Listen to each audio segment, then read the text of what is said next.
प्रिय छात्रों, आप सबों को अपना MS teacher line online classes में स्वागत है। मैं आज आप लोगों को समांतर श्रेणी का प्रश्नावली 5.3 का 12 नंबर से हिसाब बताएंगे, जो कि बहुत ही आसान और सरल होंगे। तो आते हैं क्वेश्चन नंबर 12 पे। 12 क्या कहता है? तो क्वेश्चन नंबर 12 कहता है कि ऐसे प्रथम 40 धन पूर्णांकों का योग ज्ञात कीजिए जो 6 से विभाज्य है। तो सबसे पहले हमें क्या करना होगा? 6 से विभाज्य संख्या लिखना होगा। 6 से विभाज्य संख्याएं। तो 6 से विभाज्य संख्याएं का अर्थ हो गया ऐसा संख्या हमको लेना है शुरुआत से जो कि 6 से पूरा कट जाए। तो 6 से पूरा कटने के लिए शुरुआत से लेंगे तो 6 ही होगा। तो 6 से कम कहीं लेंगे तो 6 से भाग लगेगा, 6 से भाग लगेगा नहीं। तो हमको क्या करना होगा? 6 से ही लेना होगा। 6 लेंगे, 12 लेंगे, 18 लेंगे, 24 लेंगे। इस प्रकार से हम ले सकते हैं जो कि 6 से विभाज्य होगा। 6 इन्हें कहने का मतलब हुआ 6 के पहाड़ा को हम लिख देंगे 6, 12, 18, 24, 30, 36 ये सब। तो अब इसलिए जो है ए बराबर कितना हो जाएंगे? तो 6 हो जाएंगे। बी बराबर कितना हो जाएंगे? तो 12 में से 6 घटाएंगे तो 6 ही होगा। एन बराबर कितना दिया हो? तो 40 का था, प्रथम 40 धन पूर्णांक आता है तो एन का मान 40 हो गया। तो एस एन का होता है निकालने के लिए एस एन बराबर वाट। तो इसलिए एस एन बराबर सूत्र जो होता है n/2 2a + n-1 into D. N का मान कितना है? तो एन का मान है 40, तो 40 हम दे देंगे बटे 2। 2 गुना ए का मान 6 है प्लस n-1। एन का मान 40 है तो 40 देंगे -1 गुना डी का मान 6 है तो 6 ही देंगे। ये कटाते हैं तो कितने बार में काटा? 20 बार में काटा तो यहाँ 20 दे देते हैं। फिर गुना, तो पहले कोष्ठ के अंदर का क्रिया करते हैं। तो कोष्ठ के अंदर का क्रिया करेंगे तो पहले इनको करना है। तो 6 दूनी के 12 प्लस 40 में एक घटाएंगे तो कितना बचेगा? 39 गुना 6। अब कोष्ठ में 2 क्रियाएं हो गया, प्लस और गुना का। तो पहले हमको क्या करना होगा? तो पहले गुना ही करना होगा। तो 12 प्लस 9 6 का 54 का 4, फिर 9 तिया 27, 9 6 का 54 का 4, 6 18, 6 18, 54 का 4 हासिल 5 बचा, 6 18 5 23 हो गया। फिर 20 से गुना करेंगे। अब दोनों प्लस में तो प्लस कर देंगे। 4 2 6, 3 1 4, 2 का 2। अब क्या कर गुना करेंगे कितना से? 20 से। 20 से गुना करेंगे तो 6 दूनी के 12, 4 दूनी का 8 9, 2 दूनी के 4, यानी कितना हो गया? तो 4920 हो गया। तो ये आपका रहा आंसर। फिर आते हैं इसके बाद अगला हिसाब पे। अगला हिसाब क्या कहता है? तो अगला हिसाब होगा 13 नंबर आपका। तो 13 नंबर कह रहा है, 13 नंबर कहता है कि 8 के प्रथम 15 गुणजों का योग ज्ञात कीजिए।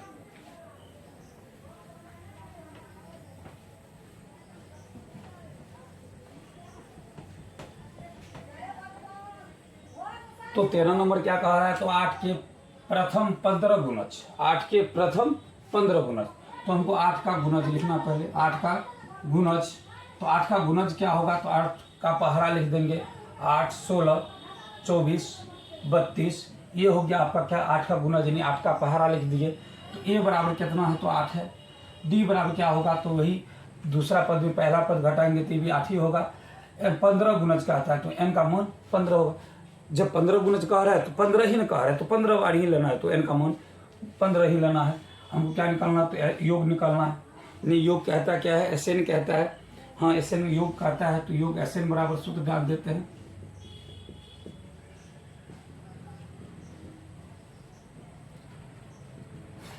एन का मान कितना है? तो 15 है। तो 15 देंगे बटे 2, फिर गुना कोष्ठ 2 गुना ए का मान 8 है तो 8 दे दीजिए। एन का मान 15 - 1 गुना डी का भी मान 8 ही है। कोष्ठ बंद। अब ये कटेगा तो नहीं। 15 बटे 2 गुना करेंगे तो 8 दूनी के 16 प्लस। अब क्या करना है? तो कोष्ठ का क्रिया करेंगे तो 15 में से 1 घटाएंगे तो कितना बचेगा? 14 गुना 8, कोष्ठ बंद। फिर अब 15 बटे 2 गुना करते हैं 16 प्लस। अब ये क्या है? गुना में है तो गुना कर देंगे। 14 गुना 8 करेंगे। 8 चौका 32 का 2 हासिल 3 और 8 3 11, तो 100 कितना हो गया? तो 112 हो गया। तो 15 बटे 2 गुना अब ये दोनों क्या करना है, ऐड करना है, यानी जोड़ देते हैं।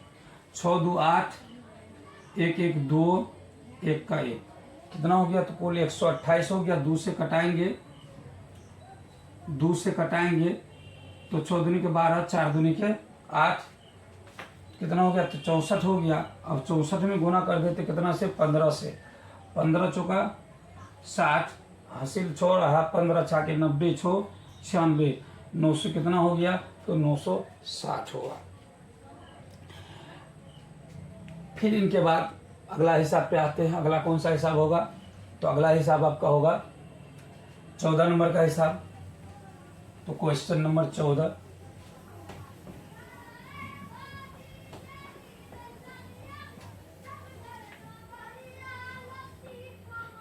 तो क्वेश्चन नंबर आते हैं 14 पे। क्वेश्चन नंबर 14 क्या कह रहा है, तो क्वेश्चन नंबर 14 कह रहा है क्या कि 0 और 50 के बीच की विषम संख्याओं का योग ज्ञात कीजिए। कितना, तो 0 और 50 के बीच जो विषम संख्याएं होंगे उनका योग ज्ञात करना है। तो हमें लिखना होगा विषम संख्या बराबर विषम संख्या, विषम संख्या, विषम संख्या 0 और 50, 0 और 50 के बीच का। तो विषम संख्या कहाँ का लेना था, 0 और 50 के बीच का लेना है। तो 0 और 50 के बीच ना तो 0 को लेना और ना ही 50 को लेना, उसके बीच का लेना है। तो पहला 0 के बाद जो विषम संख्या होगा वो क्या होगा, 1 होगा। 1 के बाद जो विषम संख्या होगा वो क्या होगा, तो 3 होगा। 3 के बाद जो विषम संख्या होगा तो क्या होगा, तो वो 3 के बाद एक, यानी 3 से 2 अधिक यानी 5 होगा। फिर 5 से 2 अधिक 7 होगा। फिर 7 से 2 अधिक 9 होगा। तो कहने का मतलब ये हो रहा है यहाँ कि प्रत्येक में हम देख रहे कितना का अंतर है, 2 का अंतर है।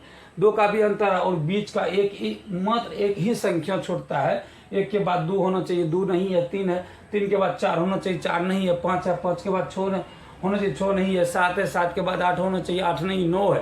कहने का मतलब एक सम है और एक विषम है। तो कुल संख्या कितनी है, तो कुल संख्या कितना है, तो कुल संख्या 50 है। कुल कितना संख्या है, कुल संख्या 50 है। तो कुल संख्या जब 50 है तो कुल संख्या 50 में विषम कितना होगा और सम कितना होगा। तो विषम कितना होगा, सम कितना होगा, तो जब 1 छोड़ 1 यानी 1 के बाद एक सम और विषम है, तो कहने का अर्थ ये हो रहा है कि इसका आधा सम होगा और आधा विषम होगा। कुल संख्या 50 है, इसीलिए जो है, इसीलिए विषम संख्या, विषम संख्या। तो विषम संख्या के लिए क्या करना होगा, तो 50/2 यानी कितना हो गया, तो 25 हो गया। यानी विषम संख्याएं कितना हो गया, तो विषम संख्याएं 25 हो गया। अब हमको क्या करना है, ए बराबर लिखना है। ए का मान कितना है, तो ए का मान 1 है और डी का मान कितना है, तो दूसर पद में पहला पद को तो घटा देना है ना। तो 3 में से 1 घटाएंगे तो कितना बचेगा, तो 2 बचेगा। तो डी का मान हो गया 2। उसके बाद एन का मान कितना दिला है, तो 25 आ गया है। उनके बाद क्या कहता है कि योग ज्ञात कीजिए। क्या कहता है, योग, यानी SN बराबर व्हाट। तो SN का सूत्र लगा देंगे, n/2 2a प्लस n-1 गुना क्या करना है, तो d करना है। n का मान कितना है, तो n का मान 25 है। 25 देंगे, 2 गुना को शुरू होता है, 2 गुना a का मान 1 है प्लस n का मान 25 है -1 गुना फिर d का मान कितना है, तो 2 है। ये कटेगा तो कटा दीजिए, नहीं तो कोई बात नहीं है, अभी मत कटाइए, आगे लिखते चलते हैं। अब 2 गुना 1 करेंगे तो क्या होगा, 2 ही होगा। प्लस 25 में 1 घटाएंगे तो कितना होगा, 24 होगा। 24 में 2 से गुना कर देंगे तो कितना होगा, तो 24 दूनी का 48 होगा। तो यहाँ 48 दे देंगे। 48 और 2 को जोड़ देंगे तो कितना हो जाएगा, तो कितना हो जाएगा, तो 50 हो जाएगा। 2 से कटाइए, 25 दूनी का 50 और 25 यहाँ 50 तो कट गया, 25 बचा। 25 गुना 25 बराबर कितना हो जाएंगे, तो 625। ये आपका हुआ आंसर।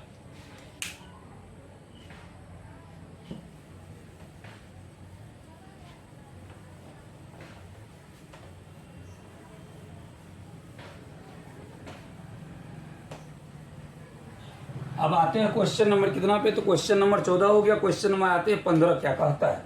तो तो क्वेश्चन नंबर 15 कह रहा है कि निर्माण कार्य से संबंधित किसी ठेके पर एक निश्चित तिथि के बाद कार्य को विलंब से पूरा करने के लिए जुर्माना लगाने का प्रावधान इस प्रकार रखा गया कि पहले दिन के लिए 200 रुपया, दूसरे दिन के लिए 250 रुपया, तीसरे दिन के लिए 300 रुपया इत्यादि। अर्थात प्रत्येक उत्तरोत्तर दिन का, यानी एक के बाद एक दिन का जुर्माना अपने से ठीक पहले दिन के जुर्माने से 50 रुपया अधिक।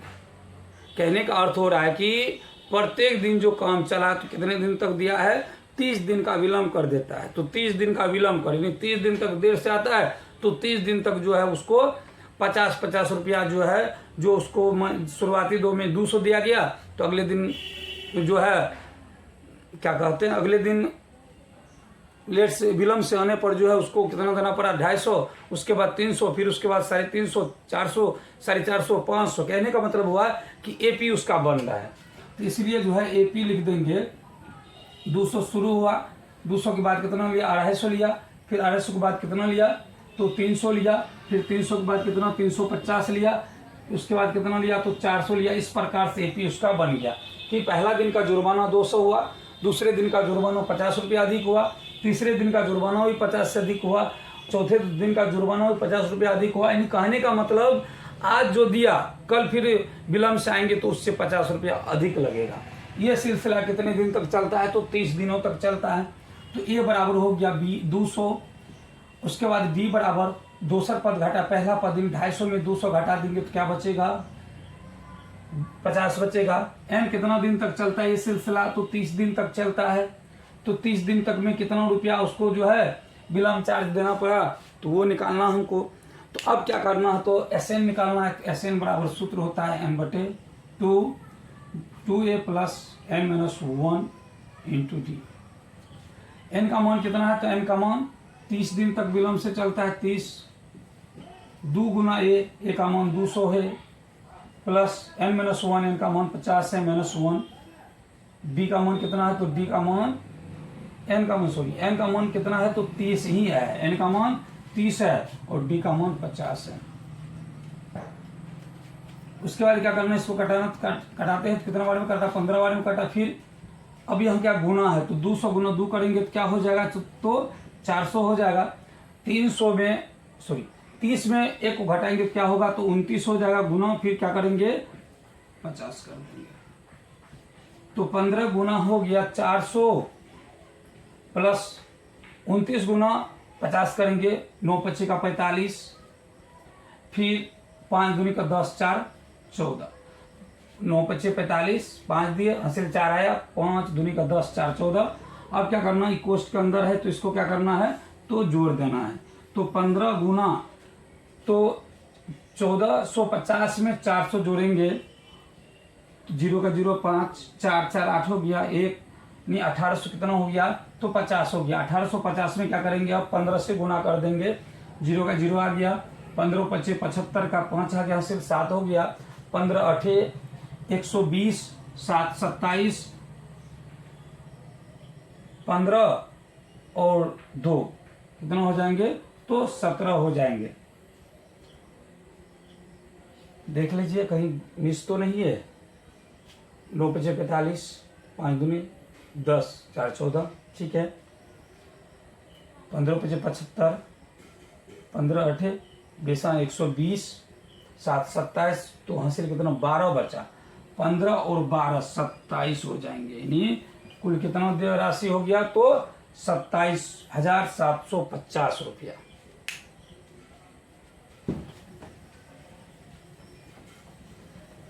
फिर इनके बाद देखते अगला हिसाब क्या कहता है।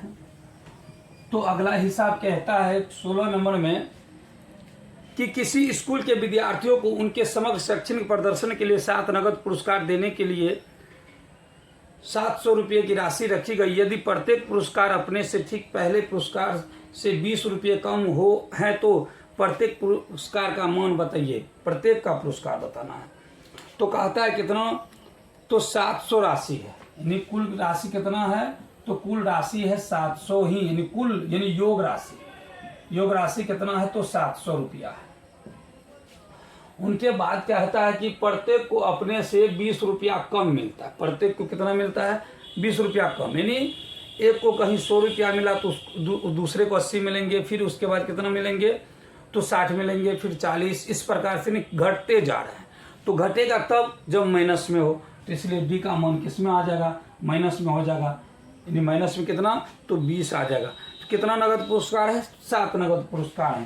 तो एन का मान कितना हो गया? तो 7 हो गया। तो अब देखिए एस एन दिल है, डी दिल है, एन दिल है, पर हमको अब ए पहले निकालना है, तब ना पुरस्कार का पता चलेगा कि सातों को कितना कितना पुरस्कार के रूप में रुपया मिला। तो ए ज्ञात करना है। तो ए ज्ञात करने के लिए एस एन सूत्र पे आएंगे, n/2 2a n-1 into D.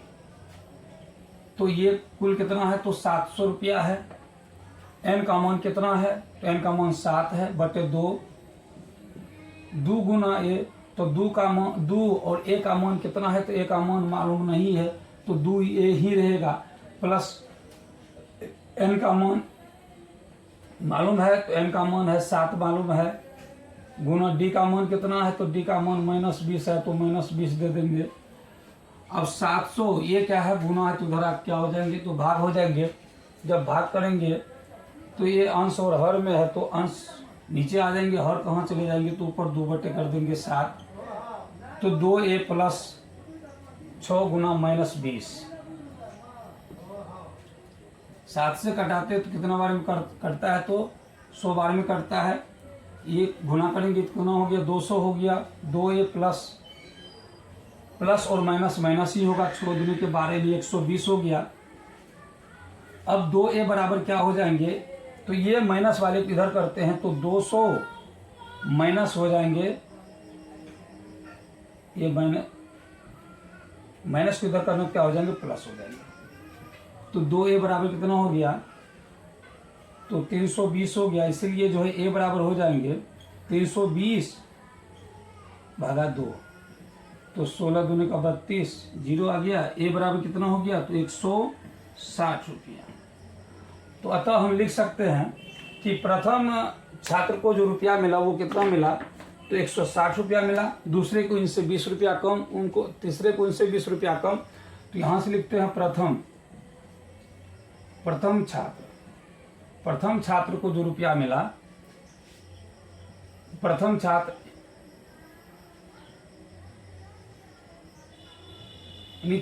प्रथम को हटा देते, छात्रों को मिला पुरस्कार